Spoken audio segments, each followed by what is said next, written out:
The views expressed on this special broadcast of the Take 12 radio show do not necessarily reflect those of KHLT Recovery Broadcasting or its affiliates. KHLT is not affiliated with any particular 12-step fellowship.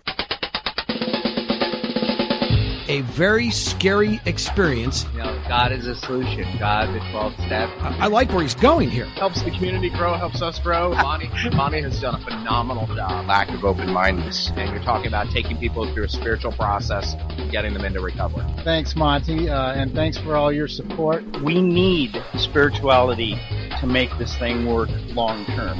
It's an absolute pleasure. He certainly knows a lot of people. This is one of the places that is about the business of the solution.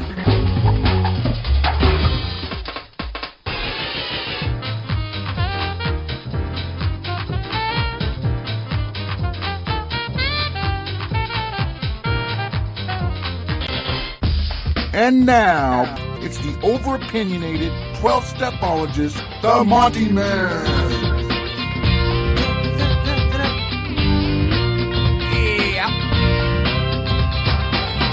That's right.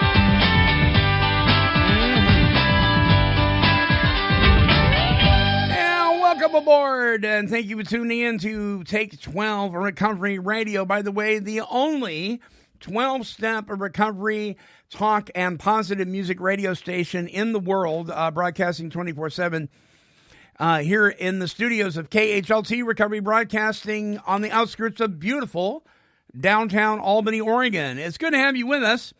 Our email address is take12radio, that's the number 12, radio at comcast.net. And if you're listening on some other device than has the website up, our main website address is take12radio.com. You can get there by typing in the word 12 or the number 12. It'll take you to the same place. And come aboard and listen to our archives. We have tons of archives. All of our archives are now stored on our YouTube station. So when you click on the archive button, you'll get hundreds and hundreds and hundreds and hundreds and hundreds of archives.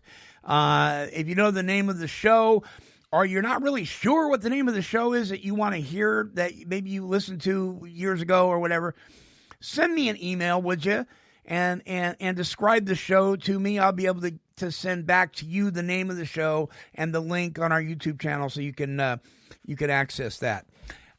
Yes, our shows are all protected by federal copyright laws, but you have my permission to burn copies. You have my permission to give away. You have my permission to share whatever you feel is pertinent and what you'd like to share with other people in or out of recovery. That is my gift to you. We don't make any profit here at Take 12 Radio. Any money that we get from our sponsorship grants and supporters goes to keep us on the air. And I just want to congratulate Origins Recovery Centers, Origins Behavioral Health Care, Free by the Sea, up at Ocean Park, Washington, and Therapy Addiction Healing Centers, and the 12-Step Gazette for hitching their wagon to us. Thank you, guys. It's so important that we have you on board. Hey, listen, tomorrow I will not be in the studio. I will not be in Oregon. I will be at the 4th Annual Hope Fest in Prescott, Arizona. I'll be at the Prescott Courthouse Square with one of my board members, Marco Ronzi, and we will be there with our mobile equipment, interviewing folks. This is an amazing event, you guys, absolutely amazing. And we're gonna pre-record all that and bring it back to you next Friday. But this is a free community event if you're in the area, and it is connecting services to the neighbors of Prescott, Arizona, veterans, family support systems, health, recovery, education. And if you're going to show up, if you can bring a canned food, that'd be awesome. Not necessary. It's more important that you show up. But if you can do that, that would be great. Rhett Walker Band's going to be there. Joe Gibson, the Billy Spoon Band, C31, and Dusty and Crystal, Marshall are all going to be there. Some phenomenal speakers. This isn't just for the recovery community. This is for the community in general. Wounded Warrior Project, homeless programs, Teen Challenge, Victory Outreach. The list goes on and on. This is where the community gets together, everybody drops their agendas, and they're on the same page. And I encourage you next Friday to tune into the show and listen to some of the fine folks that we'll be talking to. If you're in the area, it's at Prescott Courthouse Square. That's tomorrow. And it starts at 10 a.m., 10 to 6, and from noon to 9 is 2 stages of live music. These folks are phenomenal. Go to hopefestaz.com for more information about that. All righty.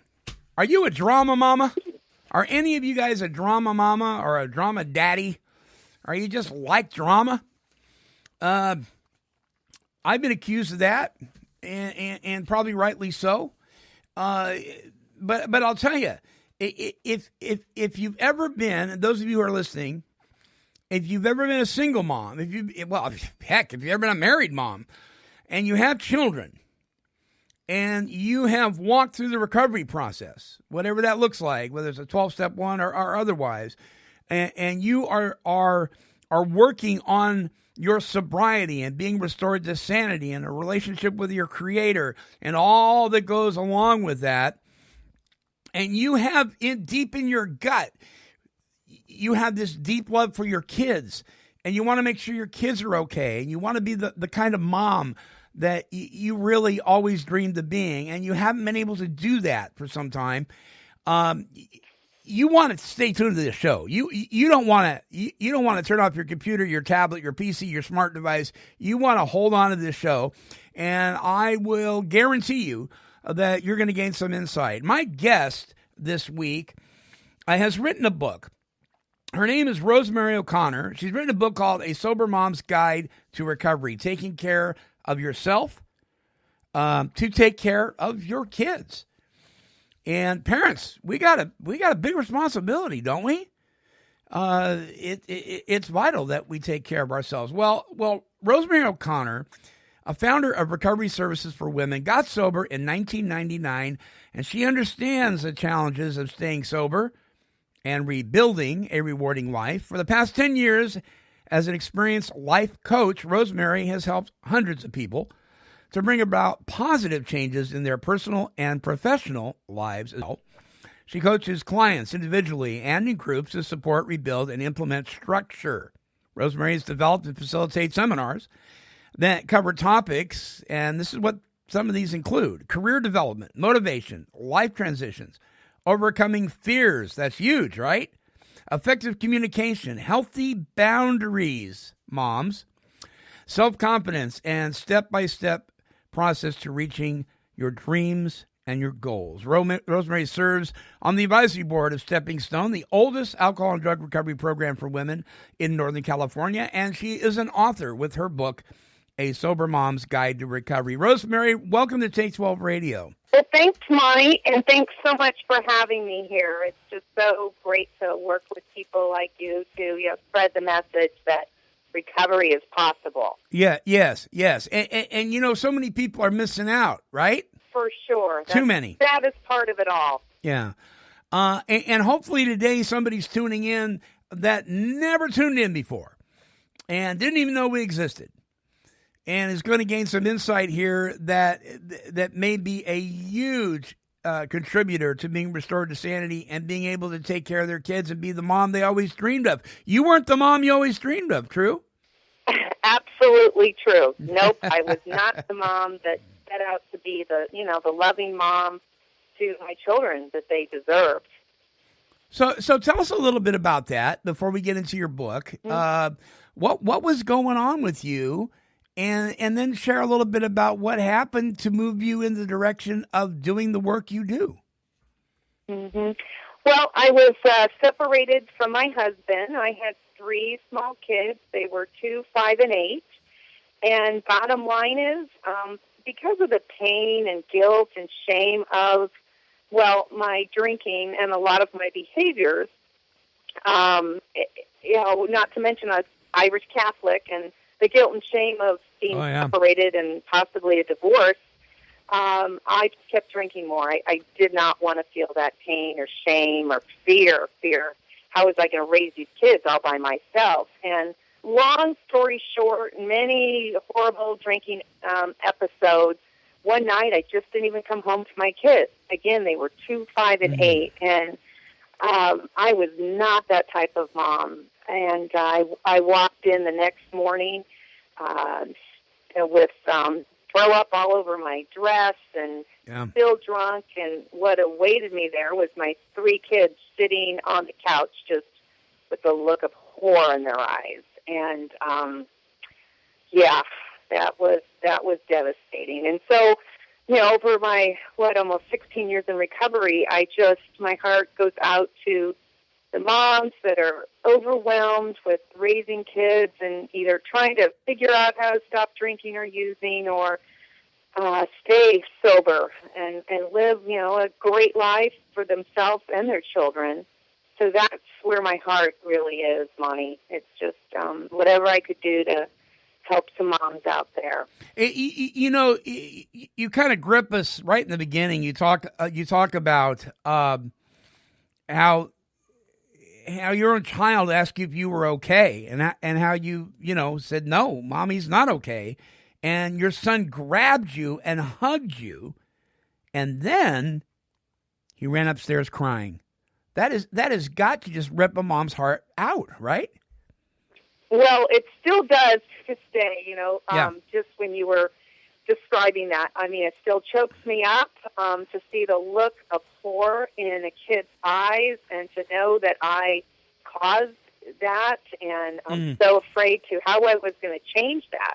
I had no idea if it was even possible. The thought of just never drinking or not even drinking, I just couldn't. I didn't even know that it was an option. Yeah, it had me in just the grip of disaster.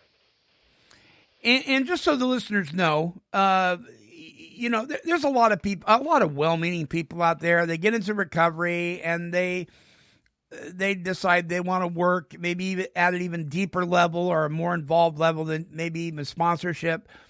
And they try different things and they don't get the education, perhaps maybe that would actually benefit them more so they could benefit others more. You've done that. I mean, you've definitely done the work. I mean, you have a BA degree in psychology from St. Mary's College. You're a licensed coach, a life coach. You're a member of the Institute. You're a certified addiction coach from CAC. You're a member of the International Coaches Federation. So I want people to understand you've also been trained in a RISE intervention. That you're just not somebody that got sober and said, "Oh, I really blew it. Now I want to give away what's been freely given to me," without any kind of qualification. So listeners know that. My guest, I'm going to say this. She probably wouldn't say it herself, but she knows what she's doing. So you can take some of this stuff to the bank, particularly practical application and implementation, because you were the mom that you're talking about in this book. True? Yeah, absolutely. It's a lot of my story in there, a lot of my clients or sponsees. Mm-hmm. It was just, it was really the book that I wish I had with all the topics and suggestions and just tools.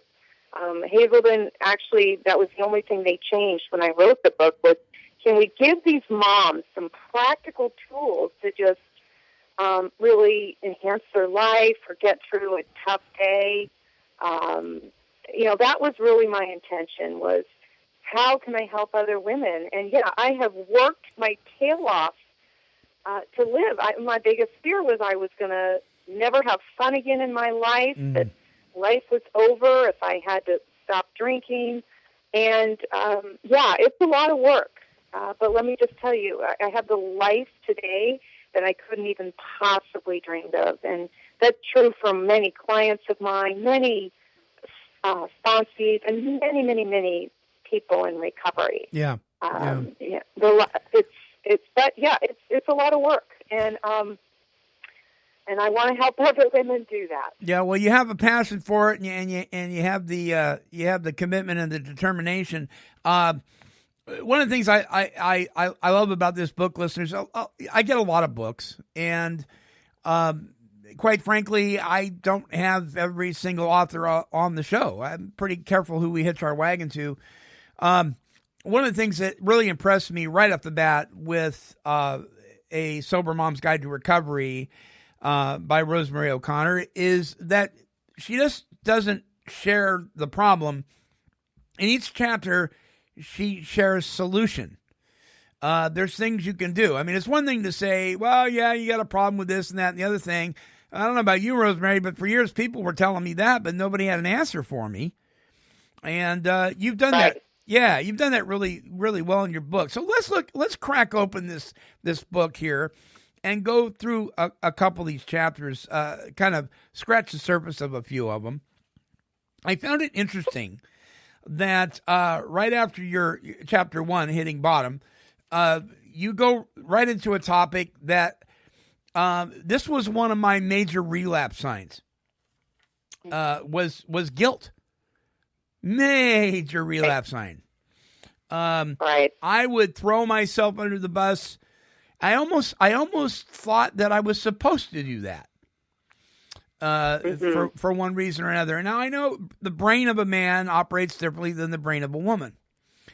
How did guilt play out in your life as a mom?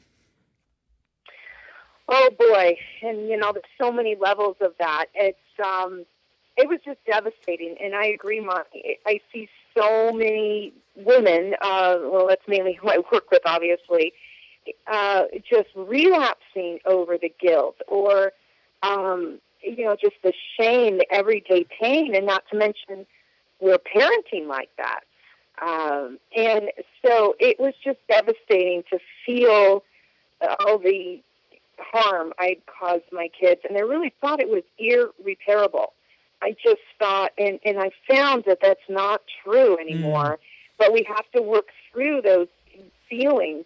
Most of us think that those feelings are just going to kill us, but what we realize once we understand it's a disease, we're not bad people. We just have a bad, horrible disease, and unfortunately it causes things for us mothers to do that we wouldn't dream of doing sober.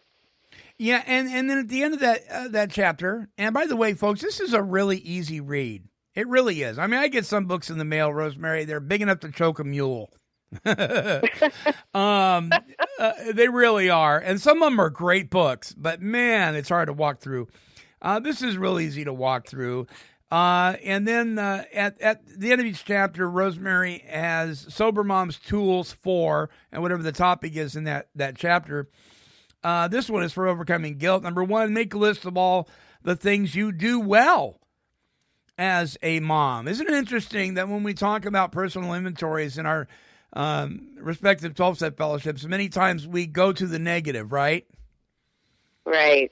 Yeah. And so this is important. Yeah, right. Yeah, that you look at the positive. Yeah. Well, the reason I made the chapter short, but first of all, what mom has time to read a long, long book?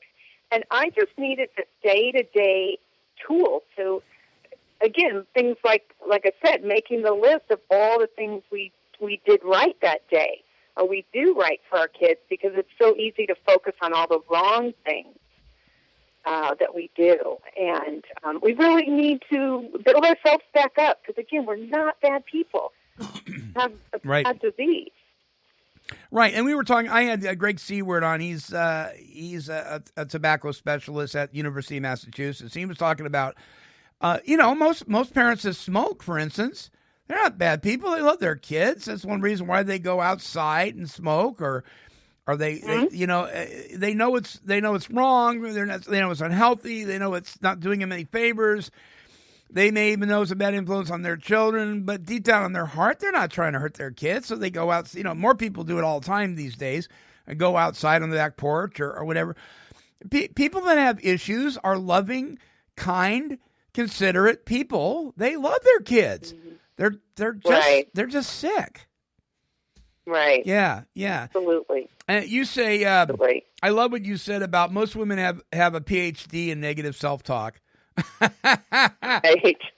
Yep, we do. We would never talk to our friends the way we talk to ourselves. Oh, yeah. Ourselves up all day. And again, that does not serve our children if we're just beating ourselves up all day. Right. And we've got to teach our children to feel good about themselves as well. And particularly as a single parent, I really have so much respect for the topics that you cover, because let's look at chapter 3, exhaustion. Another major relapse sign with a lot of people is getting so busy doing good things that they're wiped out. Right. Right. Particularly a single parent with more than one child. Let me just read this first paragraph here. It says, have you ever reached the point of complete exhaustion? Of course you have. You are a woman. And as a mother, you are an expert in the exhaustion department. Add to that, being a mother trying to recover from addiction and exhaustion becomes a way of life.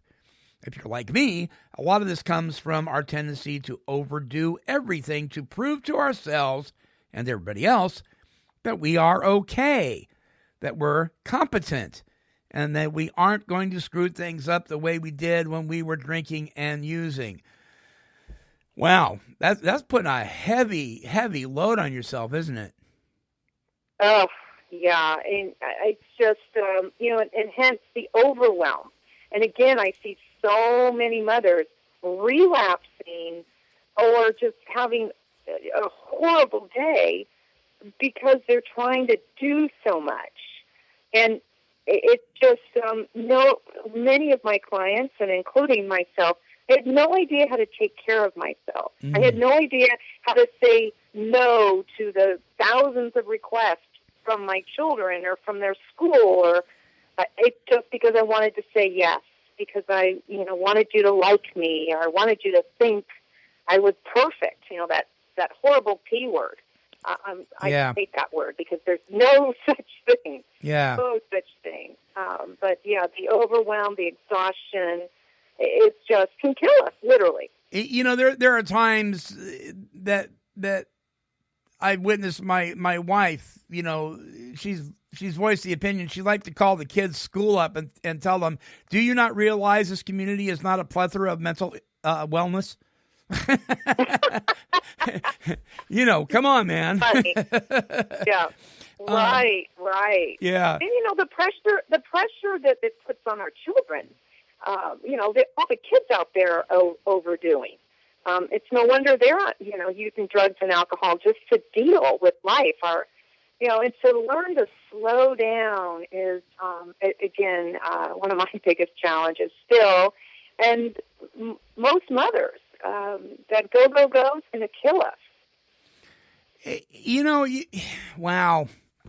And so, that old saying, the doctors say, I've never sat at the edge of somebody's deathbed and heard them say they wish they worked more.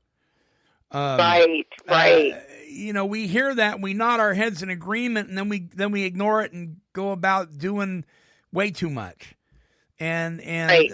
And for single parents, the hoops you got to jump through that you really do have to jump through, let alone all these extra things that go on. You say in the in what I call the solution portion of each chapter, Sober Mom's Tool for Overcoming Exhaustion, one of the things that you refer to is knowing the difference between what you need to do today and what you need to let God do for you. Right. Yeah. Right. Once you learn how to just do what's in front of you and to let God handle the things you really can't control. You can't control your ex-husband. You can't control your husband. You can't control traffic or all the things. You can't control if your kids are mad at you or if they've had a bad day. All you can do is show up and do the best you can and know that at the end of the day that you are a great person with a lot of talent to offer yourself, the world, and your children. And, that's really the key, the self-love, learning how to love ourselves so we can love our children. Absolutely. Rosemary, we're going to take a break. Folks, don't go away. More with my guest, Rosemary O'Connor, a Sober Mom's Guide to Recovery, taking care of yourself to take care of your kids when we come back. Origins Recovery Centers provides integrated inpatient treatment for substance abuse and co-occurring disorders. At Origins, clients receive expert medical, clinical, and spiritual care, individually designed for their needs. Our clients leave Origins with a foundation upon which they will build the rest of their lives. Call now to speak with an admissions specialist. Our toll-free number is 888-843-8935. That's 888-843-8935. Origins, delivering real solutions for real families. Hey, what are you doing sitting on your blessed assurance? Be part of the solution. That's right. On Saturday, October 3rd, 2015, it's the 4th annual Hope Fest. Live music, local and national recording artists, guest speakers, community resource fair, food and vendor booths, and so much more. Where? Prescott, Arizona, at the beautiful Prescott Courthouse Plaza. Hey, get involved. Come join the Monty Man at the 4th annual Hope Fest as we address the immediate needs of those who are hurting and are in need of hope. Saturday, October 3rd, 2015. Don't miss out. Contact us at info@hopefestaz.com or you can call 928-387-HOPE. That's 928-387-4673. Get involved. Visit our website, www.hopefestaz.com. Do it today. I dare you. All right, welcome back. My guest, author Rosemary O'Connor, her book, A Sober Mom's Guide to Recovery, Taking Care of Yourself to Take Care of Your kids. The website is rockrecoveryservices.com, R-O-C, not R-O-C-K, R-O-C, recoveryservices.com. And by the way, you can order this book through the Hazelden Publishing Organization. You can probably is on Amazon too. True? Yes. Yeah. There's Amazon, Barnes and Noble, Hazelden.org. Hazelden.org. And if you go to Hazelden.org and just type in the search, probably your name and the name of the book, it'll probably come up. Right. Just play on all the websites. Just right. Either Rosemary O'Connor or right. Right. And again, it's an easy read. It's very enjoyable. It's got humor. I mean, it's very serious stuff we're talking about, but it's easy to swallow. It's in your face in a gentle, kind way. So don't freak out. Get this book. I really, and listen, this isn't just for. Look at dads. You need to get this book too. Because you need to appreciate what your wife is going. If you're married or your ex-wife or whoever it is in your life that is a female that has children that's in recovery, I don't care what your position with them is currently.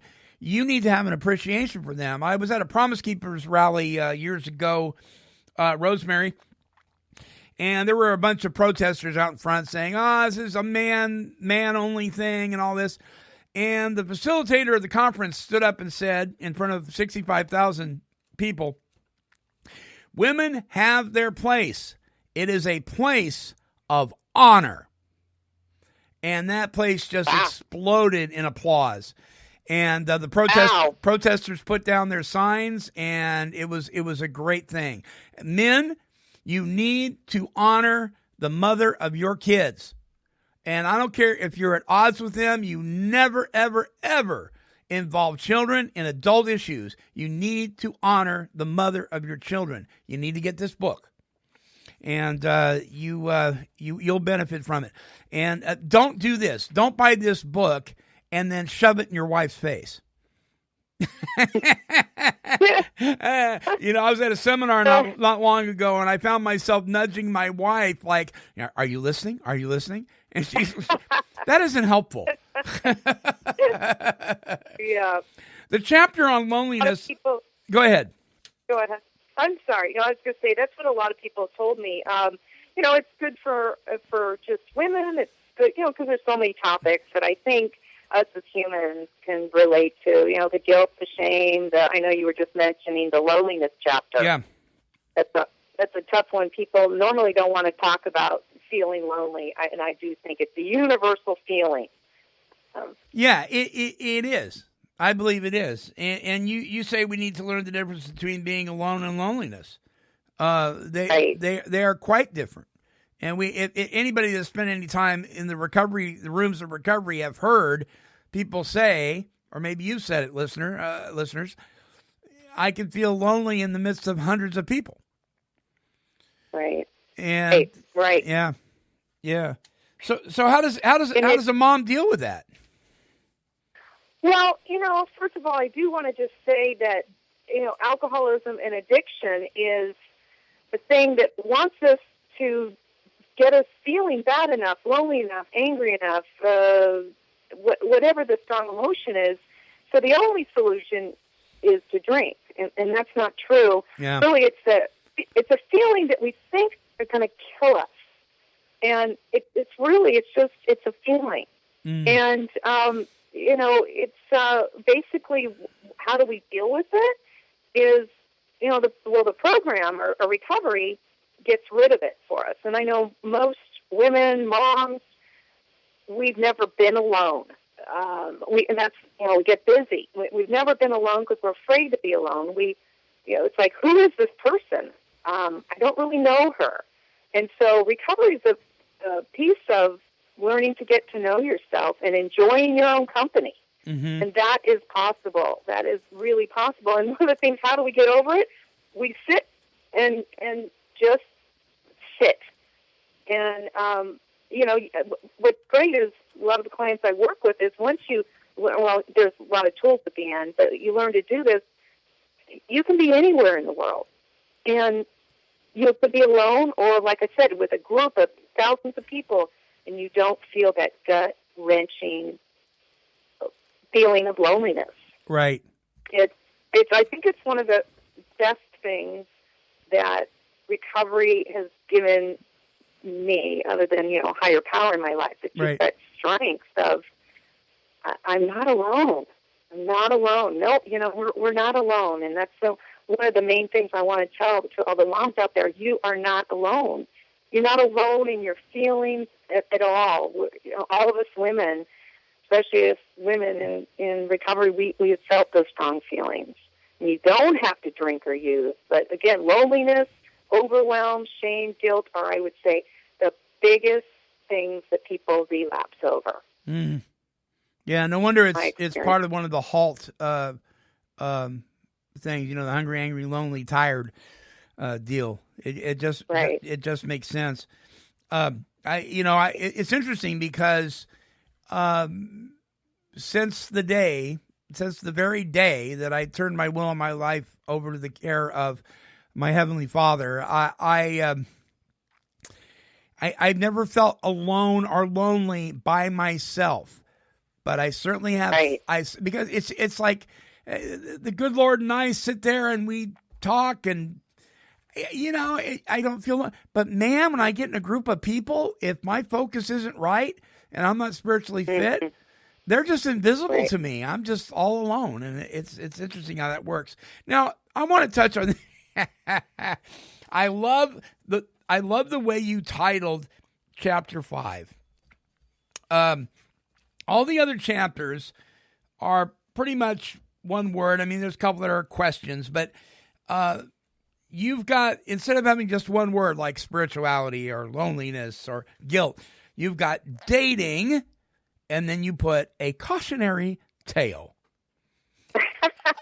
I'm like, that statement speaks volumes, Rosemary.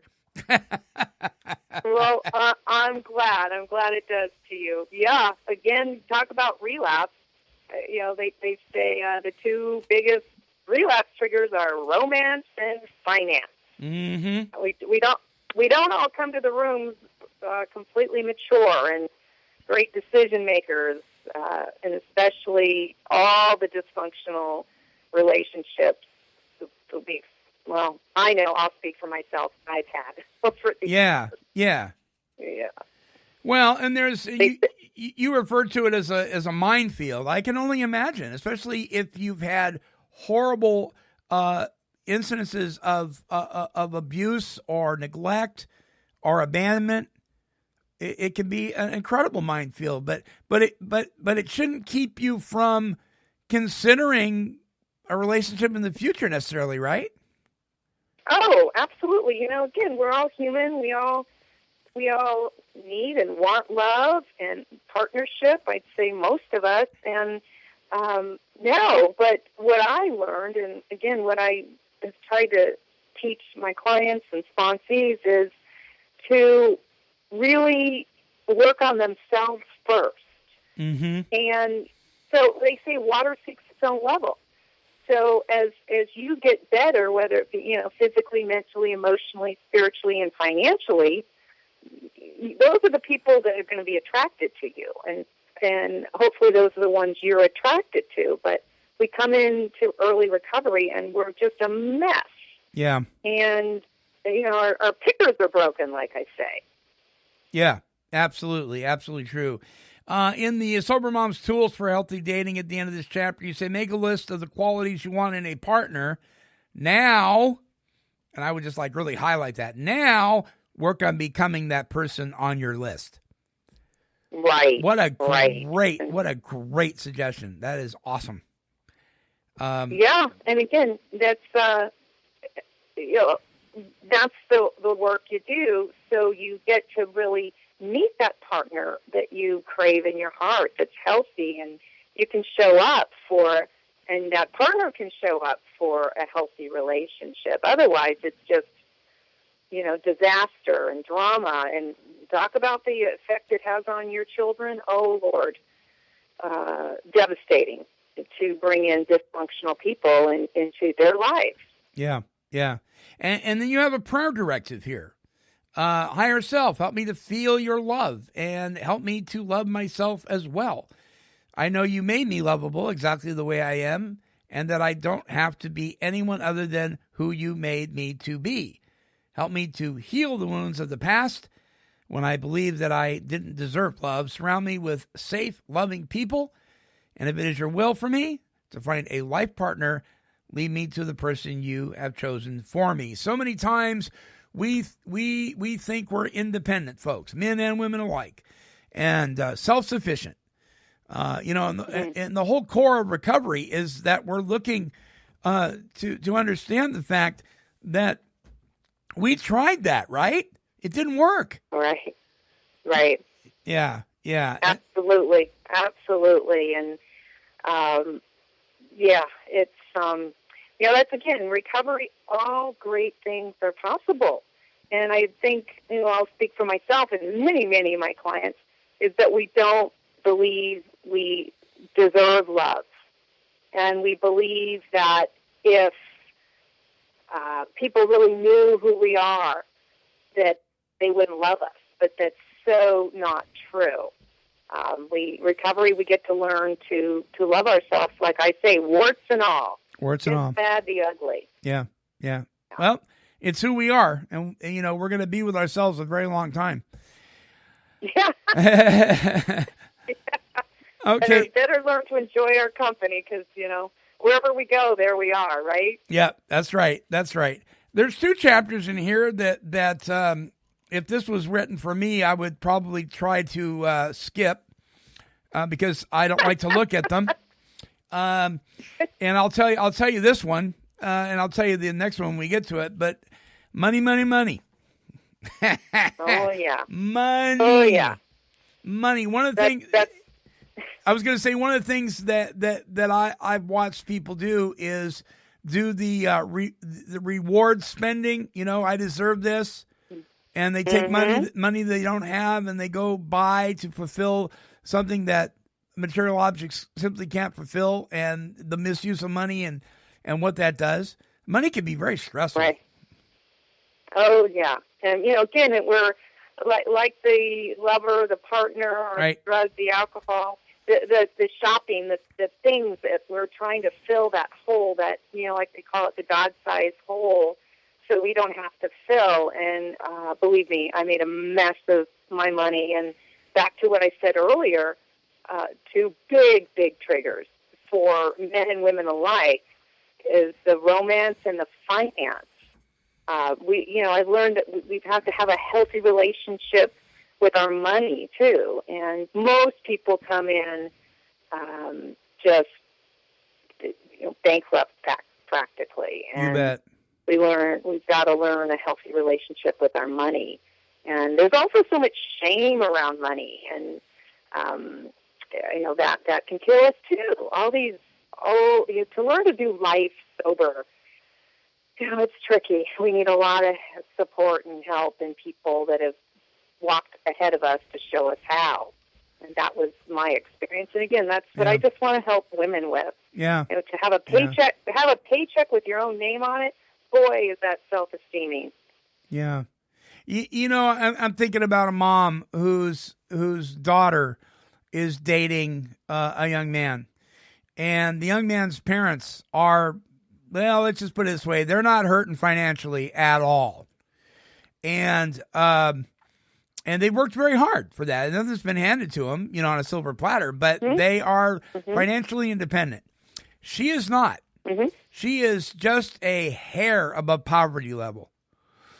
And I watch her, and she works very hard. She's a single mom. And I watch the pain in her eyes when her daughter tells her that she's been asked out for dinner yet again today or tonight, or this week by her boyfriend's parents. And she puts on a good face, she's real good at that, and she's, oh, that's great, honey, and I'm so glad, enjoy your dinner. But deep inside it hurts her so much because she can't provide for her daughter what she thinks her daughter's expecting of her. And her daughter, and I work with this family, her daughter really doesn't expect that at all. Right. And she doesn't love her mom any less at all, but her mom's perception is definitely her reality. Right. And that goes back to not feeling good about ourselves. Right. So we have to, overbuy. I mean, I did that with my kids. It's the makeup for all. It's just buy. And the truth of the matter is, yes, stuff is nice.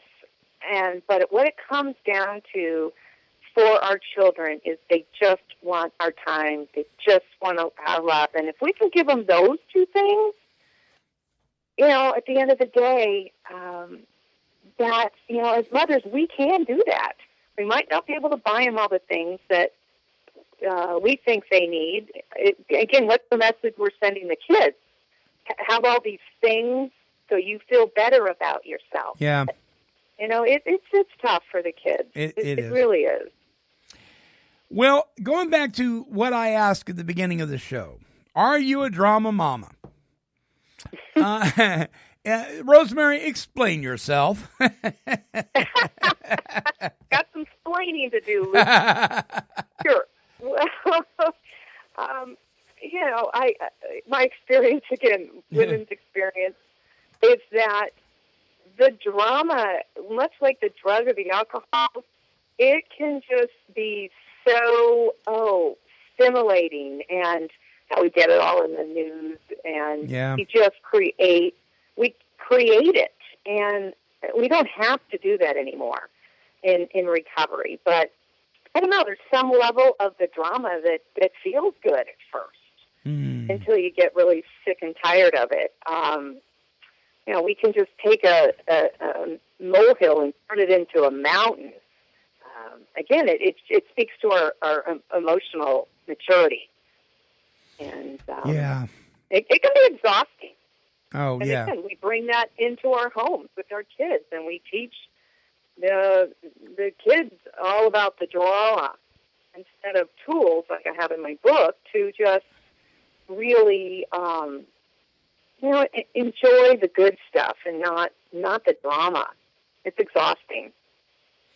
I love what you say about the word pause here. You say, in the Sober Mom's Tools to Overcome Being a Drama Mama.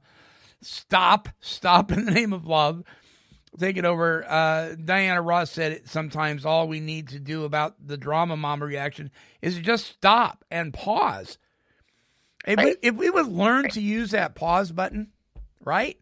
Because ours is either stop or play, using that pause button. We don't have to get off the merry-go-round so quickly. We can just sometimes pause. And yeah. Right. And we create such less havoc for ourselves. If we don't, everybody knows when we can hit that send button of that awful email we sent. Oh. I wish you took it back, right? Yeah. Yeah. Oh, that's, yeah. Yeah, we've made it too easy to navigate knee-jerk reactions and put them on other people. We've made it way too easy with the technology we have today. And that's a whole other show. Oh, my gosh. Yeah. What a topic, right? Yeah. Sure. Yeah. Sure. All right. Our last break coming up. Folks, don't go away. More with my friend and my brand new friend, Rosemary O'Connor, author, A Sober Mom's Guide to Recovery, taking care of yourself to take care of your kids. Don't go away. Hello there. This is the Monty Man from Take 12 Radio. You know, men, women, and their families experience tremendous pain and suffering due to the struggles they face from substance abuse and its co-occurring mental health challenges. They need to find a safe place for peace and healing. Well, Therapia Addiction Healing Center was born out of a deep desire to provide that safe and powerful healing environment. Therapia is a Greek word for healing. Traditionally, classic Greek medicine was holistic. It viewed the mind and body as one. At Therapia Addiction Healing Center, they have developed a holistic healing approach to treating addiction that is designed to bring into balance the mind, body, and the spirit. Therapia Addiction Healing Center, helping people recover from addictions by developing and maintaining healthy, meaningful relationships with God, self, and others. Hey, family, this is Roger H. from Thrown Alive, and you're listening to Take 12 Radio with the Monty Man. All right, welcome back. Thank you, Roger.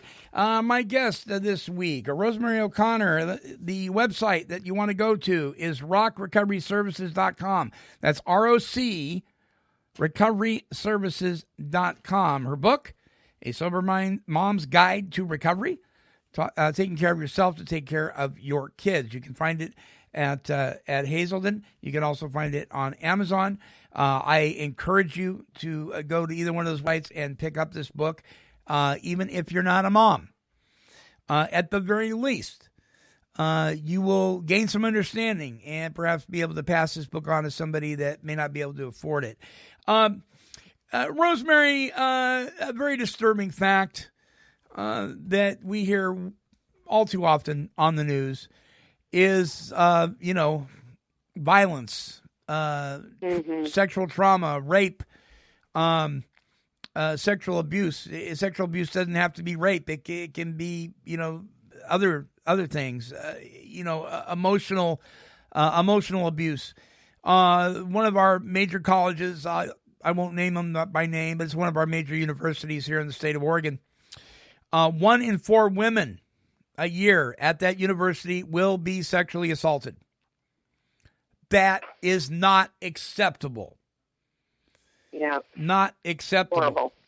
And in this chapter, you say statistics show that 1 in every 3 women will be victim of sexual assault during her lifetime. Women who are alcoholics or addicts are even more likely to have been assaulted or to have experienced some form of sexual trauma. And let me just say, before I have you share on this, let me just say that I don't care if the woman got drunk at a party. She does not deserve to be sexually assaulted. So those of you out there that have that opinion, and my listeners know that I'm pretty opinionated. Those of you out there that say she deserved it and she asked for it because she put herself in a bad situation, shame on you. There is no excuse. And so I don't buy that. But sexual trauma is huge. Yep. Yeah. And how do you navigate that? How do you navigate that when you've been sexually traumatized? Yeah. And I have to say, I believe that stats for women, alcoholics and addicts, women, is much higher, higher. I have to say, I don't know too many women in recovery that have not had some sort of experience of sexual abuse. Yeah, me either. And again, I think it leads back to that shame and guilt. It leads to that, that horrible feeling of that we're not good enough, we're not worthy enough. and to heal from that. And many women don't discover that until they have sobered up for a while. And that was my experience. And so, it takes a lot of good therapy if you can afford that. Although if you can't, the women in the rooms can help you heal from it. And just by sharing it and not keeping it a secret, and by having other women just say, yeah, we've been there, done that, that wasn't okay. That wasn't okay. Yeah. And again, it's that knowing you're not alone. Yeah. Yeah. And for God's sakes, take a self-defense class. I'm glad you put that in here. Do it. Right. Because that's so self-esteeming. Yeah. And it's a great way to get out the anger. Just to, and again, have other women, that's one of the reasons I suggest that. So, the self-defense, it's just so empowering. Yeah. And you even say take a self-defense class with your kids. Hey. Right. Good idea. Good idea. So, to pass that on, especially, your daughters. Chances are, out there in this world, it's just a horrific crime out there. All right. Now we're going into the chapter the second chapter I don't like to look at. and that's codependency. Oh, yes. God. That's been such a misunderstood word. Isn't it? Because it entails so many things.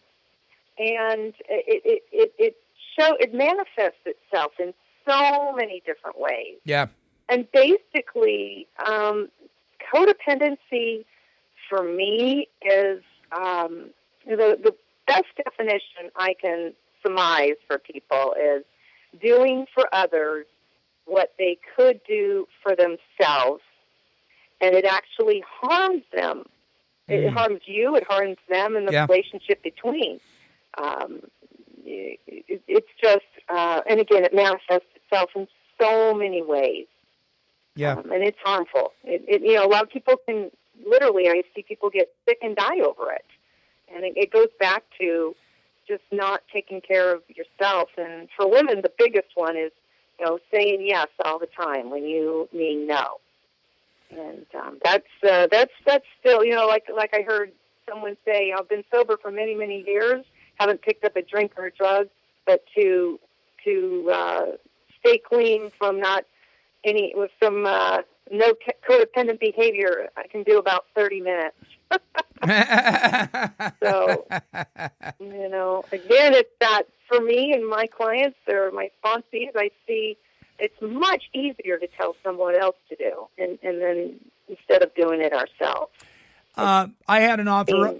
I had an author on here not long ago, wrote a book on this issue, and it was called "If You Leave Me, Can I Come With You?" That's great. I know. Or a good codependent wakes up. I think I put this in my book. Yeah. A good codependent wakes up and asks his partner or whoever what kind of day they're going to have. Yeah. What kind of day am I going to have, dear? Right. Right. That is great. In italics, which usually means pay attention to this. It says, I'm not okay unless everything outside of my skin is okay. Or if there are any problems in my children's life, then I can't be okay. If my kid is okay, then I'm okay. And that's not okay, is it? No. And it's not a good message to send to our kids. It gives other people all the power, and we can become victims of it. And like one of my mentors said, if everybody out there wasn't so god darn human, I would be just fine. Yeah. And but yeah, I see most women have huge issues with codependency. I know men do too. I for some reason I think it's just my opinion. It's stronger for mothers. I think it's that umbilical cord. I think you're right. It's so hard to just detach from. Yeah, I think you're absolutely right.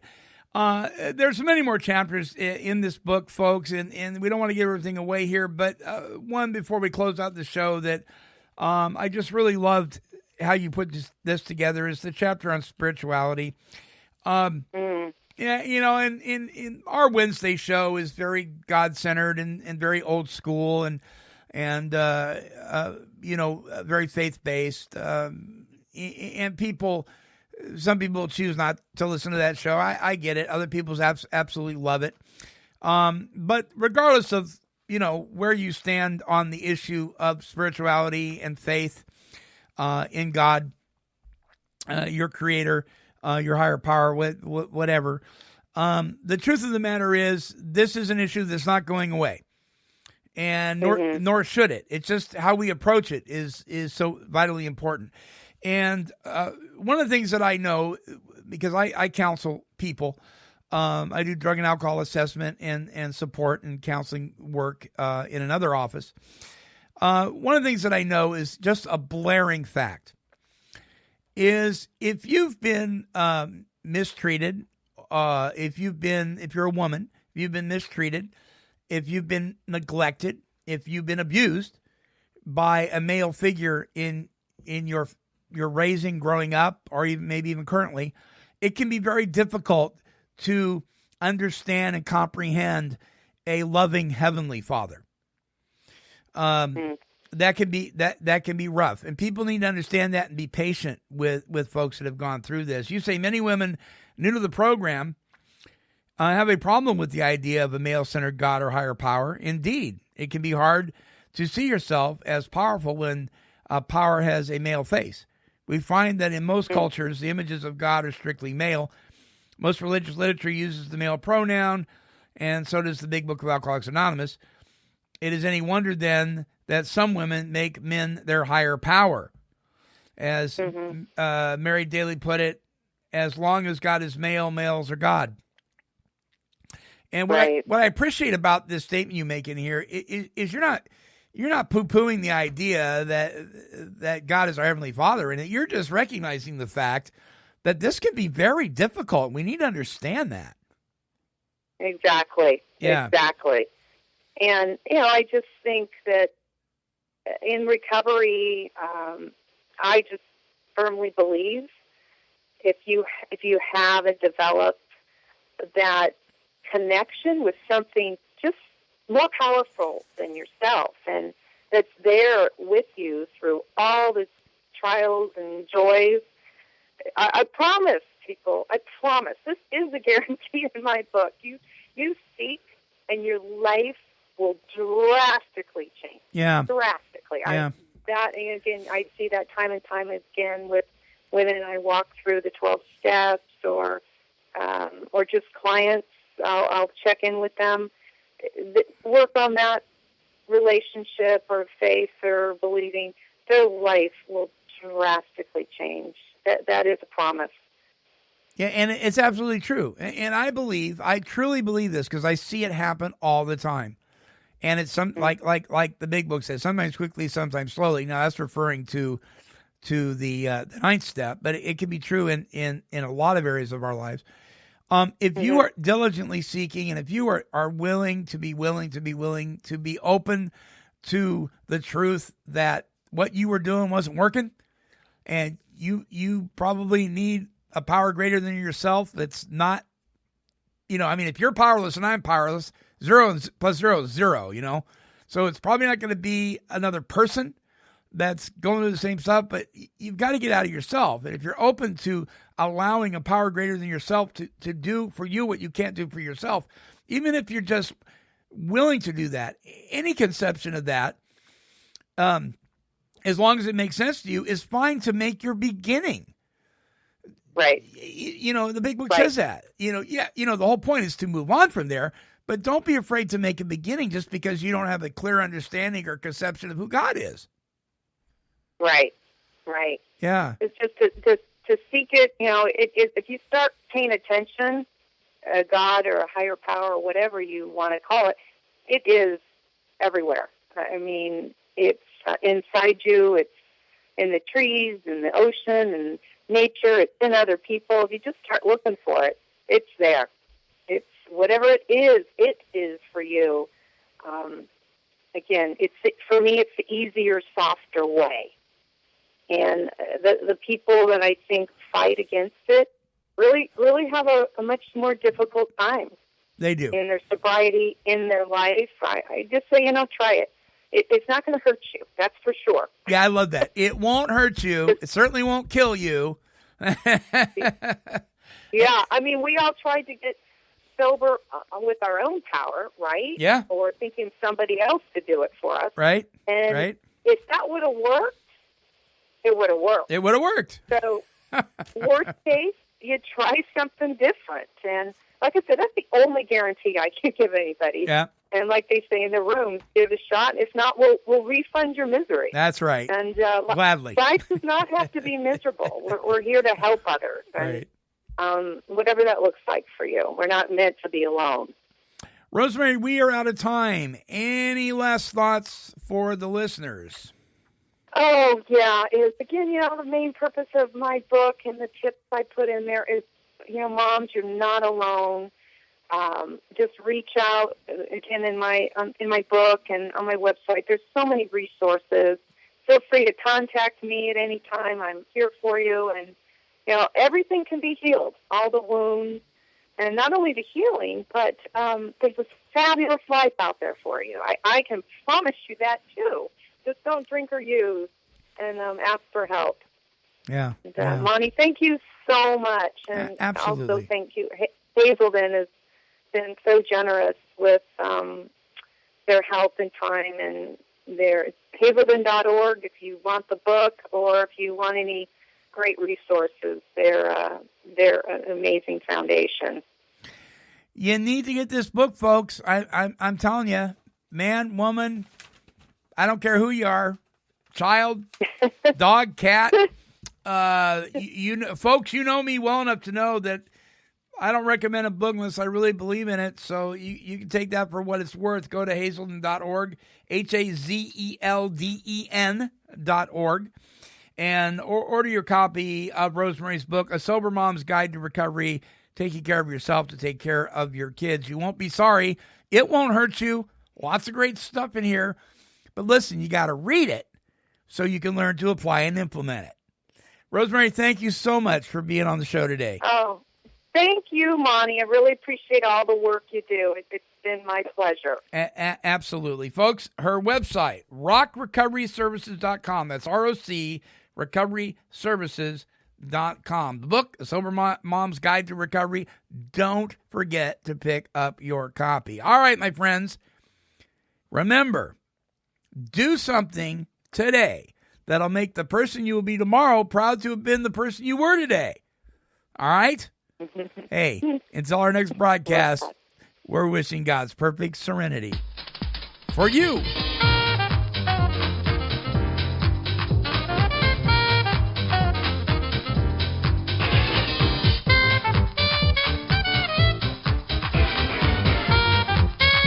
This has been a broadcast of KHLT Recovery Broadcasting.